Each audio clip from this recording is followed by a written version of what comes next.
So this session is based around change of direction. You're going to go through the box warm-up or the more static warm-up that we sometimes do around practices. Then you're going to do some hop-in movements, focusing on producing power and being stable sideways. And then you're going to go into some partner drills or some drills that you can do on your own around dodging and changing direction.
So first we're going to start out with a simple hop and hold that we do all the time, just working sideways. Make sure you do both legs, go both directions. You should be nice and low and nice and stable on each rep, okay?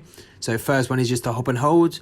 The next one is going to be a hop with a double bounce. So starting to progress to being a little bit more continuous. So a small double bounce where before you paused. And that's just going to help bridge the gap between us being stable and then being more powerful.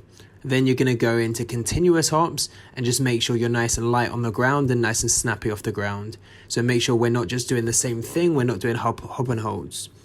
Next thing we're going to go into is some lateral hops or some sideways hops. So you're looking for max distance. We're going to land on 2 legs for safety. So we're going to try and be a little bit quicker than Jonas is being here. I think his next rep's a bit better.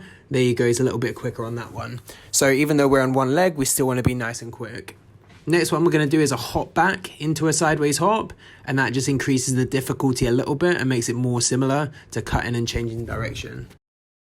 So here Wes is going to be demonstrating some crossover steps, so he's going to be nice and quick and nice and snappy. He starts in an athletic position so he doesn't have to dip down. He's trying to cover as much distance as possible without reaching out. Next he's going to go into some simple shuffles.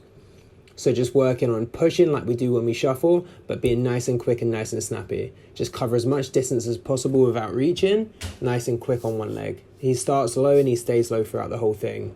This is a good idea if you do have a partner with you. Obviously make sure you've got sufficient space. You can make it a little bit more dynamic and a little bit more reactive. Next is going to progress with a mirror drill into a sprint. So someone's going to initiate with a shuffle and then sprint through to a pre-selected point. Person who starts should always win. Last thing here we've got is the cone dodge. So here we're just still working on moving laterally, okay? He's got a stick in his hand. It's not incredibly lacrosse specific, but what you can do if you like to progress and you've got time, you can make it a split dodge as you arrive at the cone, or you can do a roll dodge if you like. If you don't have a partner, obviously you can just alternate the direction you're going, so you don't need to worry too much. But it's up to you how you want to progress this. You can be creative. You can work on some moves that you're not quite used to or some dodges that you're not good at, or you can strengthen the ones you're already good at as well. So feel free to start with this basic version. Once you feel comfortable and confident that you're pushing and being nice and quick around the cones, you can make it more lacrosse specific. You can have a ball in your stick. And like I said, you can incorporate different types of dodges.